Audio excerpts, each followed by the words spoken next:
ఏంటక్క, మనకి ఒకదాని తర్వాత ఒకటి ఏదో ఒక తగాదాలు వస్తూనే ఉన్నాయి. ఇంతకు ముందేమో మన షాప్ ఉన్న ప్లేసు వాడిదని ఎవడో కోర్టులో కేసు వేశాడు. ఇప్పుడేమో పొలం రోడ్ వైడనింగ్ లో పోతుంది అంటున్నారు. మనకే ఎందుకు ఇలా అవుతోంది? ఎందుకంటే శని మన ఇంట్లోనే తిష్ట వేసింది కాబట్టి. సరస్వతి, నువ్వు నన్నే శని అన్నావని నాకు తెలుసు. నా గురించి నోరు పారేసుకుంటే ఊరుకొని జాగ్రత్త. మంజుల, మా మనసేం బాలేదు. అనవసరమైన రాతంతం చేయకు. సరస్వతి నన్ను అంత పెద్ద మాట అంటే ఏం లేదు, కానీ నేనంటే తప్పొచ్చిందా?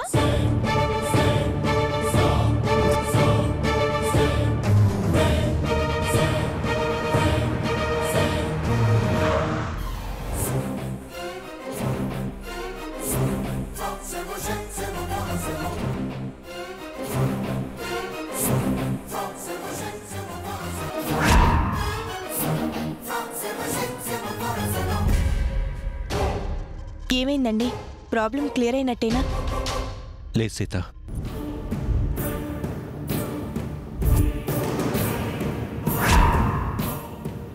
మన పొలం రోడ్డు వైడనింగ్లో పోతుందని గవర్నమెంట్ ఇష్యూ చేసిన నోటీస్లో క్లియర్గా ఉంది. మనకి అట్లీస్ట్ ఒక ఇన్ఫర్మేషన్ లెటర్ కూడా ఇవ్వకుండా సడన్గా వచ్చి పొలాన్ని ఎలా వైండింగ్ చేస్తారండి? గట్టిగా నిలదీయలేకపోయారా? మాట్లాడాను సీత, వాళ్ళ చేతిలో కలెక్టర్ ఇచ్చిన ఆర్డర్ ఉంది. నేను కలెక్టర్కి కాల్ చేస్తే మీటింగ్లో ఉన్నానని చెప్పి స్విచ్ ఆఫ్ చేశారు. ఇలాంటివన్నీ ఫోన్లో కాదండి, డైరెక్ట్గా వెళ్ళి మాట్లాడితేనే ప్రాబ్లం సాల్వ్ అవుతుంది. కలెక్టర్ గారు ఢిల్లీలో ఏదో మీటింగ్లో ఉన్నారట సీత.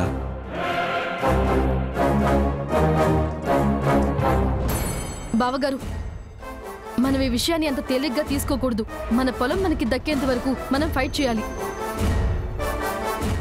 గ్రహచారం ఇంటి కప్పేకి నాట్యం చేస్తుంటే ఎంత ఫైట్ చేసినా ఏం లాభం? మన పొలం పోయినట్టే.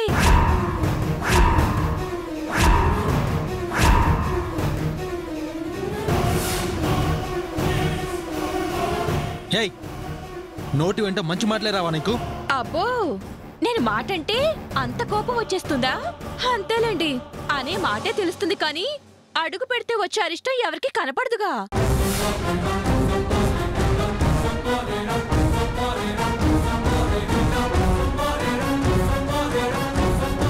ఏ మంజుల, నీ ఉద్దేశం ఏంటి? ఇందులో ఉద్దేశాలు గట్రా ఏం లేవక్క, అనిపించి నిజమే అంటున్నాను. బిడ్డొచ్చిన వేళ గొడ్డొచ్చిన వేళ అంటారు, కోళ్ళొచ్చిన వేళ అని చెప్పడం మర్చిపోయి ఉంటారు.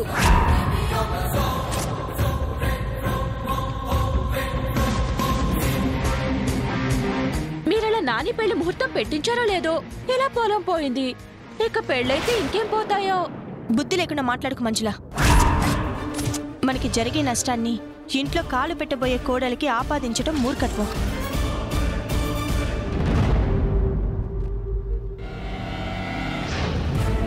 జ్ఞానం ఉన్న మనుషులు ఆలోచించే పద్ధతి కాదిది. అసలు ఆ పదానికి అర్థం తెలుసా ఆవిడ గారికి? లక్షణాలు మృగంలా ఉంటే మనిషికి ఉండాల్సిన జ్ఞానం ఎక్కడి నుంచి వస్తుంది? నన్ను జంతువుతో పోల్చడానికి నీకెంత ధైర్యం? నీకు ఏ ధైర్యం ఉందని చిట్టి మీద అంత అబాండం వేశావు? నీకు ఏ హక్కు ఉందని చిట్టి మీద ప్రతిసారి నోరు పారేసుకుంటున్నావు? నేను మన మంచి కోసం అంటే మీరంతా నా మీద విరుచుకుపడతారేంటి? మంచి అంటే ఏంటి? కాబోయే కోడలు మనసు బాధ పెట్టడమా? అర్థం పర్థం లేని శకునాలు చెప్పి తనను బాధ పెట్టడమా? నిన్నేమో అన్నయ్య మెప్పు పొందాలని పెళ్లి కుదిరిందని స్వీట్లు పంచింది, ఇప్పుడేమో అసలు బుద్ధి బయటపడేసరికి గడియలు అంటుంది. మంజుల, మాటనే ముందు వెనక ముందు చూసుకోవాలి. మనం సంపాదించుకున్న ఆస్తుల కంటే పెనవేసుకున్న బంధాలే వెలకట్టలేనివి. అలాంటిది ఆస్తుల కోసం మనుషుల మధ్య ఉండే సంబంధాల్ని తప్పు పట్టడం నీచం. బావా, నువ్వు సిల్లి కొట్టిపారేసినంత తేలిగ్గా జనం కొట్టిపారేయరు బావా.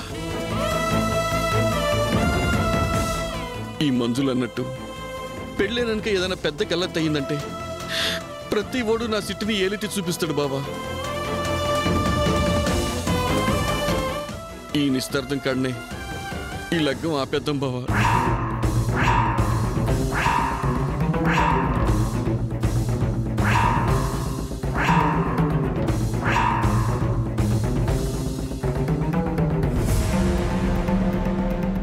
అన్నయ్య, నీ నీకసలు మతుండే మాట్లాడుతున్నావా?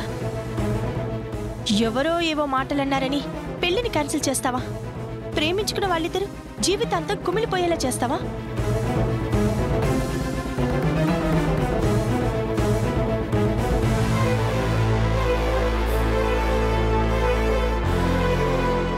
మంచి అయినా చెడైనా మనం పెంచుకునే నమ్మకం మీద ఆధారపడి ఉంటుందన్నయ్య. ఎదురొచ్చిన పిల్లి మన ప్రయాణాన్ని ఆపగలిగితే మనిషి సంకల్పానికి అర్థమేముంది? ఒక ఆడపిల్ల కోడలిగా అడుగుపెట్టి ఆ కుటుంబానికి ఆస్తి నష్టమో లేదా మరో నష్టమో కలిగిస్తుందని నమ్మితే మానవ సంబంధాలకి విలువే ఉంటుంది? ఈ మంజుల మాట మురిక్కాలవతో సమానం. మనం దూరంగా వెళ్ళాలే తప్ప దాని వాసన భరిస్తూ బాధపడకూడదు.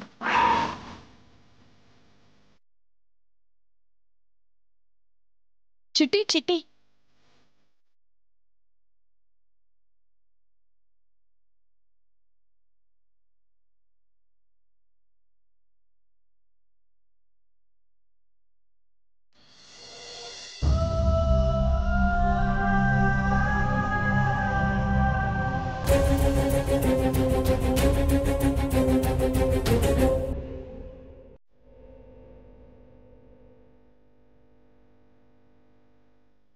బిడ్డొచ్చిన వేళ గొడ్డొచ్చిన వేళ అంటారు. కోళ్ళొచ్చిన వేళ అని చెప్పడం మర్చిపోయి ఉంటారు.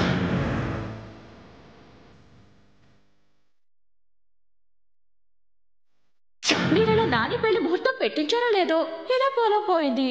ఇక పెళ్ళైతే ఇంకేం పోతాయో.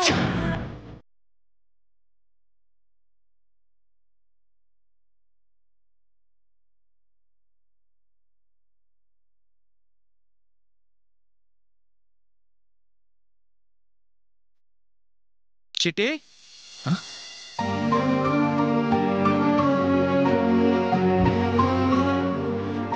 చిట్టి,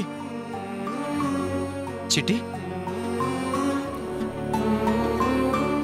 నీ కళ్ళల్లో నీళ్ళ? అబ్బెబ్బెబ్బే, చిరాకు పుట్టిస్తే చీటీలు చించే చిట్టి, తేడా వస్తే తోడుకలు తీసే చిట్టి ఏడవటమా? చిట్టి చలాకీగా ఉంటేనే అందంగా ఉంటుంది, కానీ ఎవరో అన్న మాటలకి ఇలా డీలా పడిపోతే చాలా బాగోదు చిట్టి, తెలుసా? ఏమో నాని బావా, నా మనసుకి ఎంత సంధాయించుకున్నా అదన్న మాట తట్టుకోనీకి నాతోనైతే లేదు. మన పెళ్ళైనాక నిజంగానే నా దిక్కెళ్ళి ఏదైనా కష్టం వస్తుందేమోనని గుబులైతున్నది.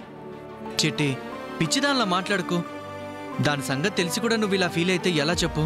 అయినా వదిన కూడా చెప్పింది విన్నావుగా, వంకర మాటలు మాట్లాడే నాలుక వెతుక్కుని మరీ వంకలు చూపించడానికి ట్రై చేస్తుంది.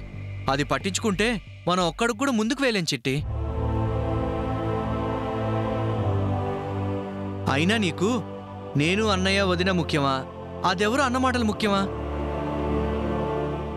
ఈ పొలమే కాదు చిట్టి, ఇలాంటిది మొత్తం పోయినా సరే అందుకు నువ్వు కారణం కానే కాదు, సరేనా?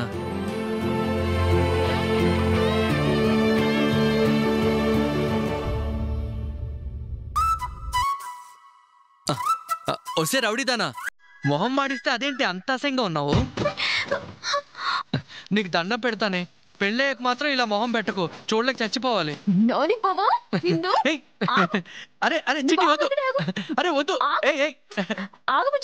చిట్టి చిట్టి చిట్టి, చిట్టి వద్దు, దెబ్బ తగ్గుద్దే, వద్దు, అయ్యి బాబోయ్, చిట్టి వద్దు, వద్దు వద్దు, వద్దు, అయ్యో వద్దే చిట్టి, నా మాటిను, ఏదో సరదాగా నన్ను అంతే, చిట్టి వద్దు. అయ్యి ఆగు ఆగు చిట్టి, చిట్టి అంటే ఇలా తిరగబడేలా ఉండాలి. ఇప్పుడు చూడు ముద్దుగా ఎంత అందంగా ఉన్నావో.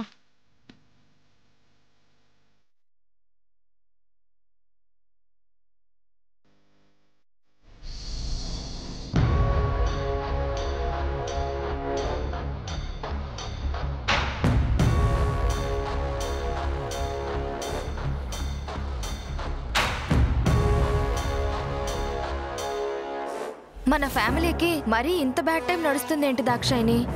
వరుస పెట్టి ఏదో ఒక రూపంలో మన ఆస్తులు పోతూనే ఉన్నాయి. నాకెందుకో ఇదెవరో కావాలనే చేయిస్తున్నారు అనిపిస్తోంది. ఎవరు చేయిస్తారు? దానివల్ల ఎవరికి లాభం?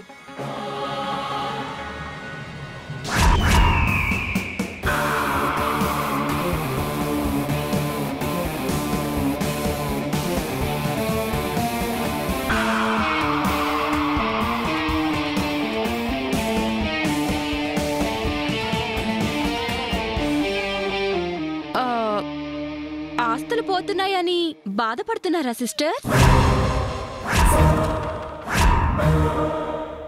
ఏం జరుగుతున్నా దేవతలా భావించే మీ సీతక్కని ఎదురు తిరిగి ఏమీ అనలేక ఒకదాని తర్వాత ఒకటి ఆస్తులు మీవి కాకుండా పోతుంటే బొచ్చుల రాయి పడుతుందేమోనని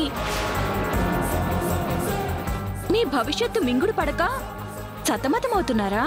సతమతమైనా సర్దుకుపోయినా అదంతా మా ఫ్యామిలీకి సంబంధించిన విషయం. నువ్వు అనవసరంగా తల దూర్చకు. నేను కూడా ఇంటికి కోడల్నే. మీ బావ రామరాజు గారి రెండో భార్యననే విషయం ఆస్తులు చేజారిపోతున్న టెన్షన్లో మర్చిపోయినట్టున్నారు. నువ్వెప్పటికీ మా ఇంటి కోడలివి కాలేవు, మా ఫ్యామిలీలో మెంబర్వి అంతకన్నా కాలేవు. వెళ్ళి నీ పని చూసుకో. మీకు చిరాకు పుట్టించడం తప్ప నాకు వేరే పనేం లేదబ్బా. అవును, నాకు సందేహం. ఇలాగే ఆస్తులు మొత్తం ఊడ్చిపెట్టుకుపోయి మీరు రోడ్డు మీద పడ్డాక కూడా బంధాలు, అనుబంధాలు, ఆప్యాయతలు, అనురాగాలు తప్ప డబ్బులు, ఆస్తులు విలువైనవి కావు అని బింకాలు పలికే మీ సీతక్కకి, మీ బావగారికి ఇలాగే గౌరవం ఇస్తారా? లేదా వాళ్లతో పాటు చిప్ప చేత పట్టుకుని గుడి మెట్ల దగ్గర కూర్చోవలసిన గతి పట్టిందే అని ఎదురు తిరుగుతారా? ఎక్కువ మాట్లాడేవంటే చెప్పు తెగుద్ది.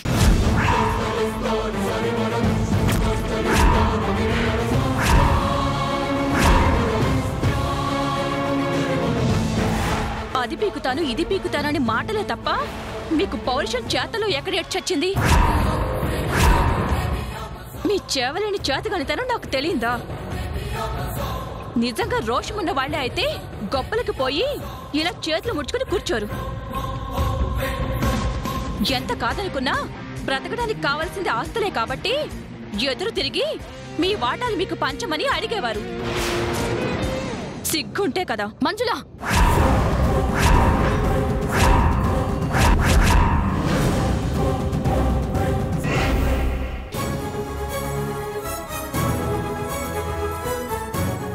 నిన్ను కొట్టినా కుక్కని కొట్టినా ఒక్కటే. హే, నన్ను కుక్క అంటావా?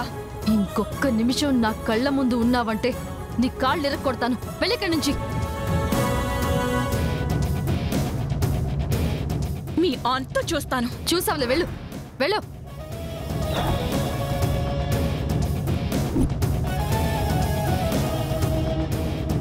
సడన్ గా అంత కోపం వచ్చిందేంటి దాక్షాయిని?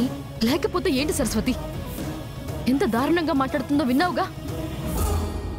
మనం అన్నీ పోగొట్టుకుని గుడి మెట్ల మీద అడుక్కుంటామంట. అది మాత్రమే కాదు, మనలో మనకి గొడవలు పెట్టాలని రోషం లేదు, సిగ్గు లేదు అని నోరు పారేసుకుంటోంది. దాన్ని కొట్టకుండా ఆగడానికి చాలా కంట్రోల్ చేసుకోవాల్సి వచ్చింది. నువ్వు కొట్టుంటే అది ఇక్కడే చచ్చుండేది. అర్జెంటుగా మనం అక్కతో మాట్లాడి ఎలాగైనా దీనికి బుద్ధి చెప్పకపోతే అవకాశం వచ్చిన ప్రతిసారి ఇలానే మొరుగుతూనే ఉంటుంది. మనం సైలెంట్గా ఉంటే కరుస్తుంది కూడా.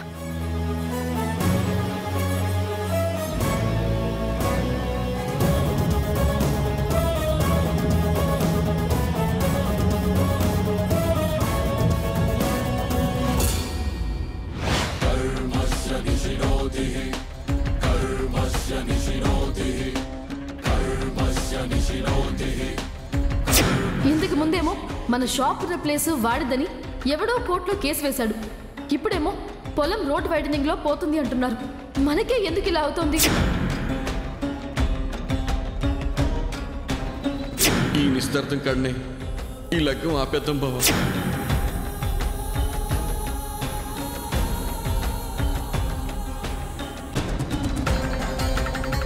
దస్కా తీస్.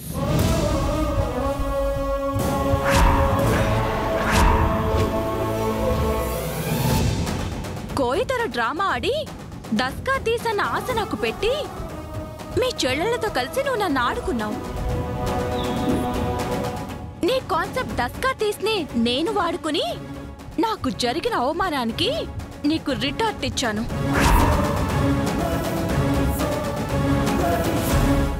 నీ మనసులో రన్ అవుతున్న అనుమానాన్ని నేను ఊహించగలనక్కా. నీ మనసులో బర్న్ అవుతున్న బాధని నేను చెప్పగలను. అవును, ఎంతైనా అక్కవి కదా. నీ ఊహని చెల్లాచెదురు చేసి నేను బాధ పెట్టడం నాకు ఇష్టం లేదు. అవును, నువ్వు అనుకుంటున్నట్టు కనీసం నోటీస్ కూడా లేకుండా పొలాన్ని రోడ్ వైడింగ్ కోసం కొట్టేయడానికి గల కారణం నన్ను వెనక ఉండి నడిపిస్తున్న నా పవర్.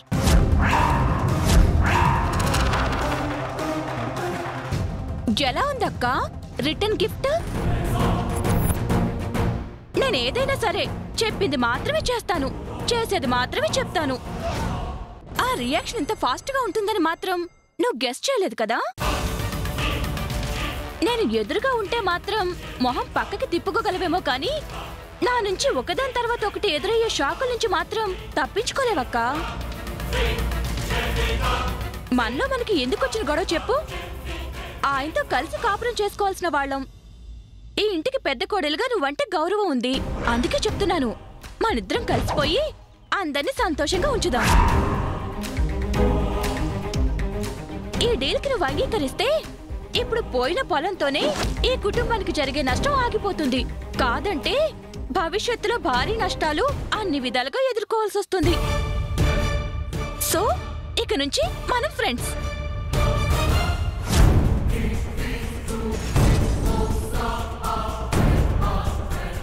మంచెప్పుడు చెడుతో సావాసం చేయదు, ఒరిజినల్ ఎప్పుడు డమ్మీతో చేతులు కలపదు. ఇప్పుడు నువ్వు పేజీల కొద్దీ ఇచ్చిన స్పీచ్ ఇంట్లో సెటిల్ అవ్వడానికి నాతో కాకుండా పాలిటిక్స్లో జాయిన్ అయ్యే జనాలకిచ్చుంటే నీ మాటలు నమ్మి ఏదో ఒక పదవి నీకు కట్టబెట్టుండేవాళ్ళు.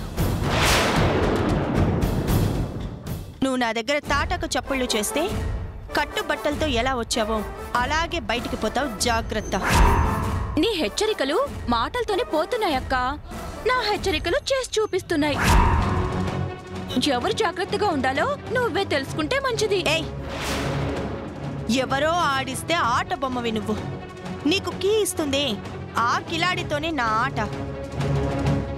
నా ఎదురుగా రావడానికి భయపడి ఎదురుగా నిన్ను నిలబెట్టి చాటుగా ఉన్న నీ బాస్కి చెప్పు, సీతని తక్కువ అంచనా వేస్తే దెబ్బతింటావు అని. నీలాంటి చిల్లర వేషాలు వేసే వాళ్ళకి తెలియని విషయం చెప్తాను విను. డబ్బులు పోతే దర్పం పోయే ఫ్యామిలీ కాదు మాది. ఆస్తులు పోతే ఆత్మాభిమానం పోగొట్టుకునే మనుషులం కాదు. మా జోలికొచ్చి తను ఎంత తప్పు చేసిందో మీ మేడంకి నేను ఎదురు పడిన రోజు తెలుస్తుంది. వద్దక్క, ఆమెను కలవాలన్న ఆలోచన నీ మనసులోంచి తీసేయి. మా మేడంని అంత ఈజీగా చేరుకోలేవు. అంతదాకా ఎందుకు? అసలు నేనేంటో నేనెవరో కూడా నువ్వెప్పటికీ తెలుసుకోలేవు. అందుకని నా మాట విని మనిద్దరం కలిసి ఆయనతో సంసారం చేసుకోవడానికి నీ మనసుకి సర్ది చెప్పుకో, సరేనా? వస్తానక్క. ఆగవే వెంకట సుబ్బలక్ష్మి.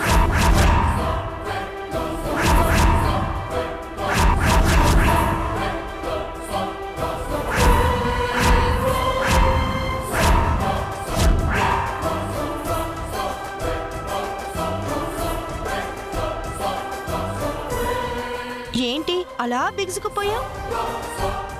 ఒరిజినల్ పేరుతో పిలిచేసరికి హార్ట్ బీట్ రేస్ హార్స్లా పరిగెడుతుందా? ఏమన్నా? నువ్వు ఎవరో ఎప్పటికీ తెలుసుకోలేక నా మనసుకి సర్ది చెప్పుకొని నీతో కలిసి నా భర్తని పంచుకోవాలా? ఈ రోజు కాదే, నీ చరిత్ర నాకు తెలిసి చాలా రోజులైంది. మీ అమ్మ 4 ఇళ్లలో పాచి పని చేసుకుని బ్రతుకుతుంటే నువ్వు ఎవరో ఇస్తానన్న డబ్బుకో మరి దేనికో లాలూచి పడి మా కుటుంబంలో రోజు పేచీలు పెడుతున్నావు. నీ బాగోతం తెలిసిన నాడే నేనది నా మరుదులకి చెప్పుంటే ఆ రోజే నీ పాత చరిత్ర ముగిసేది. కానీ నేనెందుకు మౌనంగా ఉన్నానో తెలుసా? నా భర్త ఎందుకు నీ దగ్గర ఇరుక్కున్నాడు, నీకు తాళి కట్టని ఆయన నీకెందుకు తల వంచారో తెలుసుకున్న మరుసటి రోజే నువ్వు ఈ ఇంట్లో ఉండవు. సో నీ భర్త రామరాజు నా మెళ్ళో హేయ్